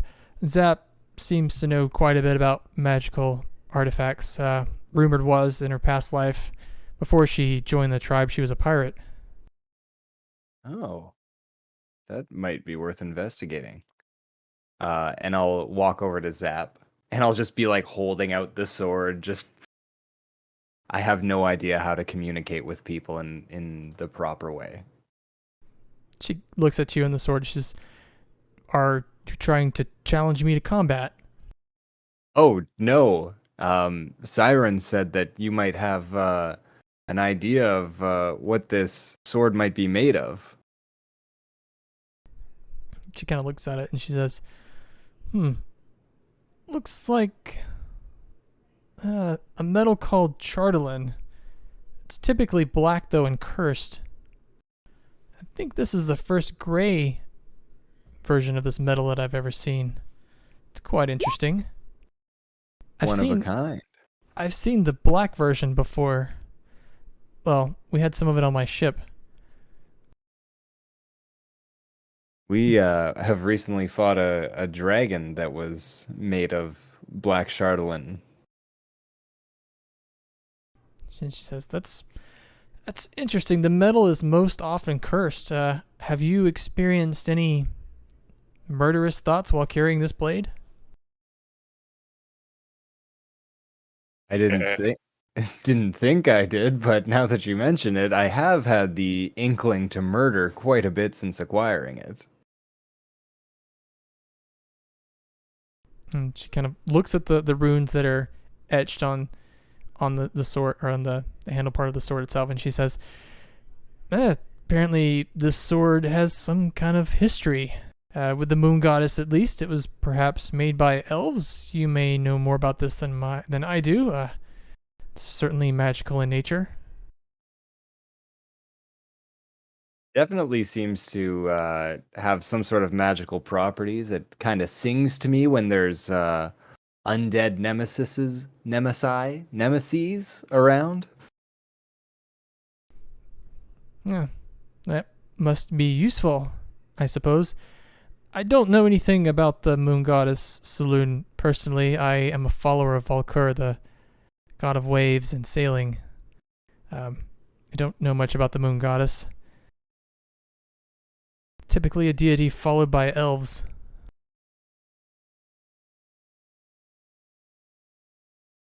Well, I think that would explain a lot. It kind of sung to me as I was approaching it. I did steal this off of a dead body as well, so chances of it being cursed makes sense. I do have bad luck with stealing off of corpses, to be She- sure. And she laughs and she says, I understand. I have taken many things off of corpses before. I'm sure that you heard from Siren. It's her favorite bit of gossip to share that I used to be a pirate. It was the first thing she said about you, actually. Yes. She's a great smith, but she hasn't been many places beyond the tribe. Yes, I used to serve on the Dark Duchess, a pirate ship. Oh. How did you end up here then? Well, actually, we were too good. My fellow shipmates and I, we used to loot other trade vessels along the Sword Coast and then retreat to the Sea of Moving Ice when we were hunted by the patrols along the Sword Coast. Built up quite a bit of stash on the ship, which turned to be our downfall. A great ancient white dragon took the ship from us. An ancient white dragon.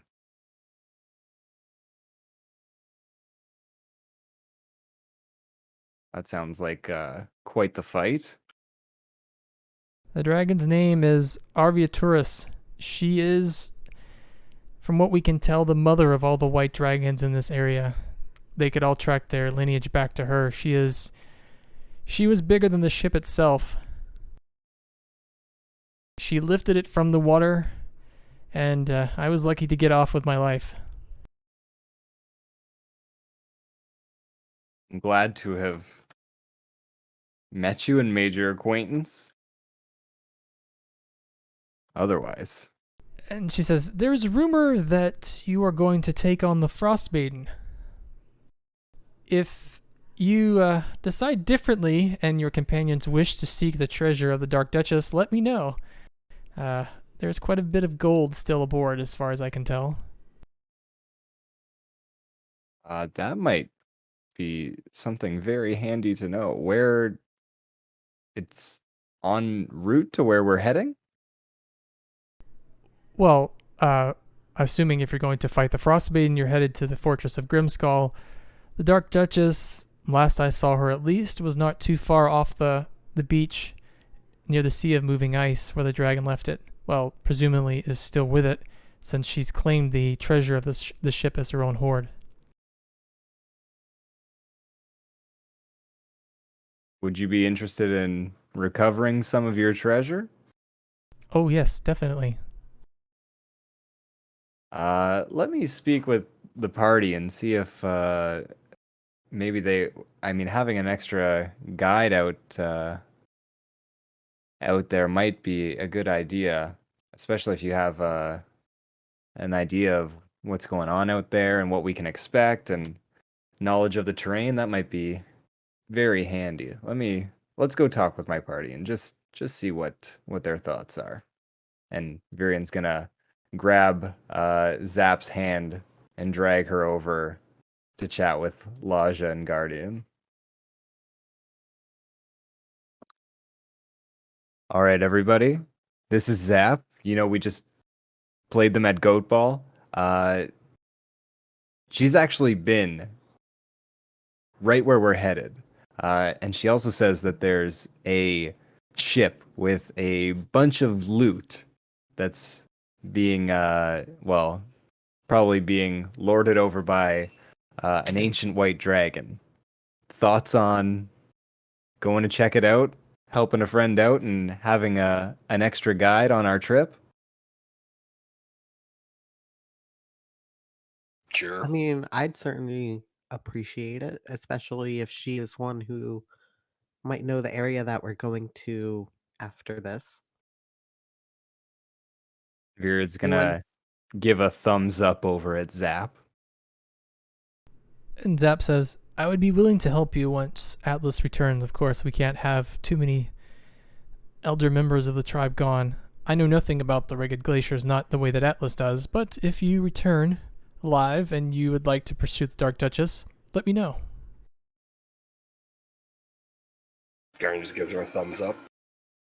That sounds like a great plan. I presume Thumbs you up have a all way around. to deal with a dragon, though. Yes. We did recently deal with another dragon, which was quite powerful, so I think we might be able to handle this.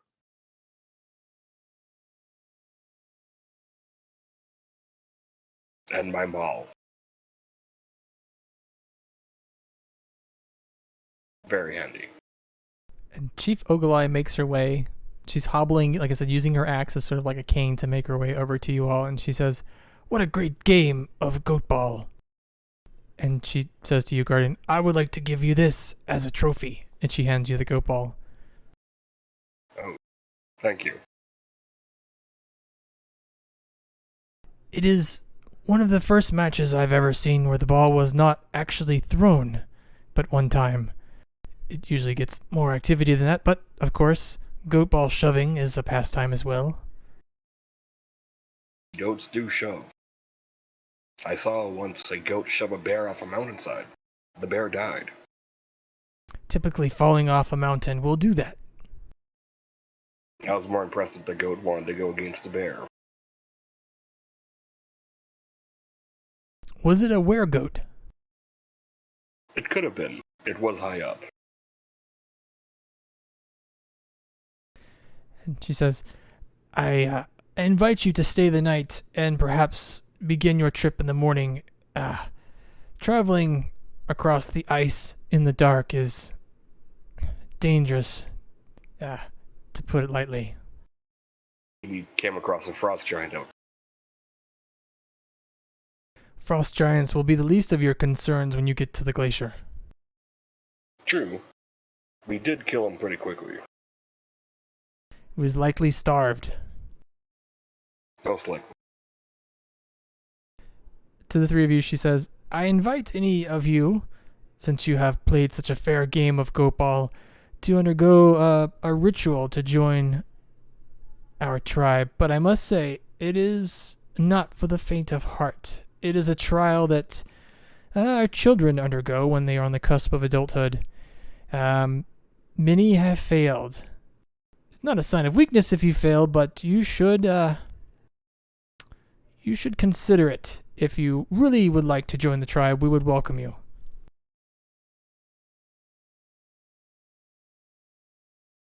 Thank you for the kind offer.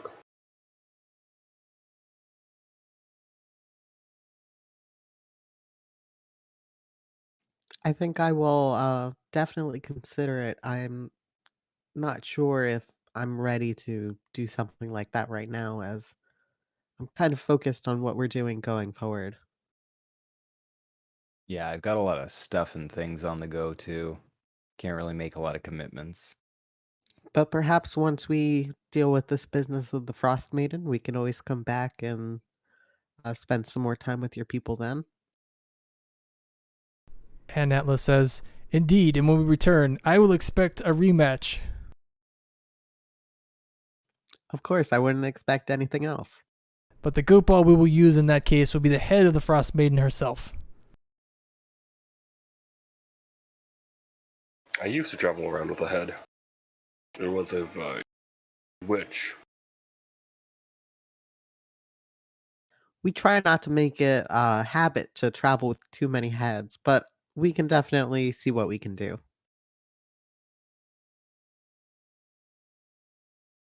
Where did I leave I- the head? I can't remember.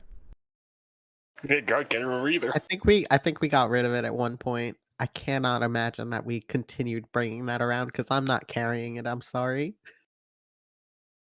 Oh, Guardian was carrying it with me. I just don't know where I left it. I took it out and forgot to pick it up. I think it's somewhere on Goodmead. Left it on a soccer field somewhere. No, I think it's on his desk. Oh. Speaker's desk. Oh. Well, that thing is rancid now. I think you took it out the last time at the speaker in Lonelywood in her house to show her something, and I don't remember anything else about it after that. Because I know I showed Shandor. He got all huffy about it. Well, I guess we'll just have to replace it with a brand new head. This is It'll the be thing fun now. to- Where is the head? It's gonna become important. I gotta figure that out somehow.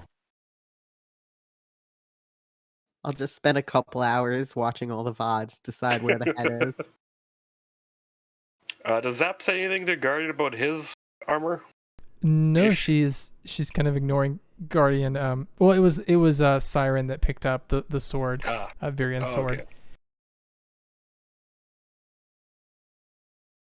Well, we're going to get some rest. Or we're going to head out. It's nighttime. I think rest might be in order, and then we can head out bright and early, or I guess dark and early, because the Dark and sun. gloomy.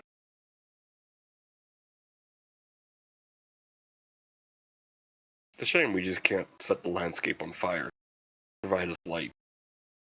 Well, hopefully by the time we are done with this journey that we're on, there might be a little bit more light to go around.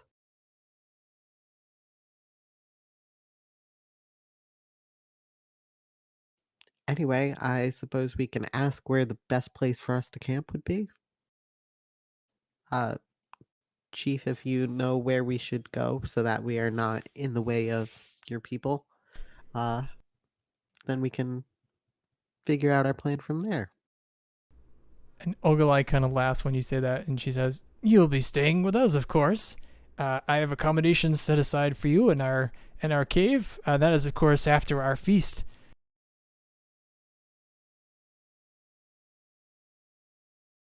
That sounds great to me. I do not eat.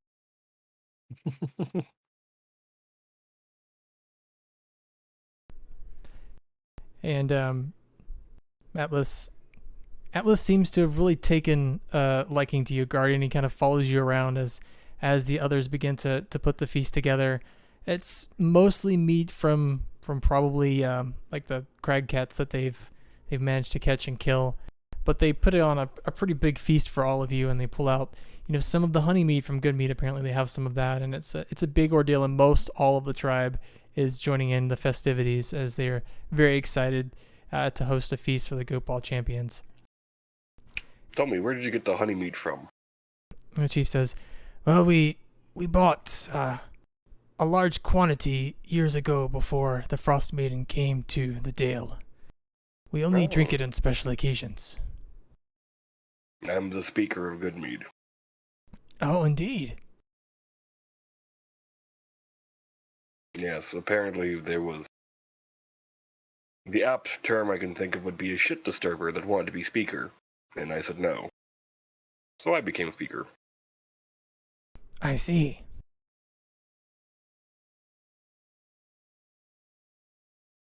"So you can fly, walk on the bottom of the ocean, and you're the speaker of Goodmead." He pulls out the emblem. Like, yes. She kind of looks at it. "Is that supposed to mean something to me?" Well, apparently it's the symbol of authority for the speaker. "I never had much interest in the politics of the Tin Towns. It's a little abstract, crude, and annoying." Yeah. They should just have one person rule over the town. It would be a lot simpler. Would. Oh. Maybe if we kill the Frost Maiden, I'll just go do... Indeed. If you can kill the frostbane, that would also make many problems go away. I'll have to deal with Shadow. That could be the other head I collect. Balance out my belt. Is that your mate? No, he's just a little shit disturber. He's the one that wanted to be speaker, but now he's the sheriff of the town. And If you He's did not like greedy. him, why did you make him the sheriff of your town? no, he's the sheriff of another town. As I I said. don't understand. Why It's didn't you just kill him? Right? Trust me, we tried. Well, you guys tried off in the temple for Laja's thing. If he offended me and I was the speaker of a town, I would just kill him. Yeah. Next time I see him. Or you are going to the Regab tribes who have become cannibals. You could feed him to them as an offering. Oh, I could. How to lure him out of Bryn Shander. I know. Varian, you lure him out with the prospect of him seeing Lasha. Susan sweeps down, picks him up, and then flies him over here. And then we toss him to the tiger crab. I like feel it. like this plan is a little bit overcomplicated. You're right. We are more react than think. We'll keep this one in the maybe pile, though. Let's just make sure we have our priorities in order. That way Agreed. we can get everything settled and then maybe, go back to Goodmead, get everything back in order, and have a good time. I don't know. We could turn him Hopefully, into a ball. between the soup and plenty of mead, we should have a nice celebration once this is all over. Yes, we could turn him into a ball. Squish him hard enough. Round him out. Turn him into a goat ball. Yes. A Shandor ball. We'll have to rename the game, but you know what? I think that is definitely something to put on our list eventually. Blood Yes. bowl. You are an unusual group, I must say, but you are very good at goatball. We just played to our strength. Me being big help. Then he realized he's talking to Goliath, like, me being as bigger as I am, not comparative to you.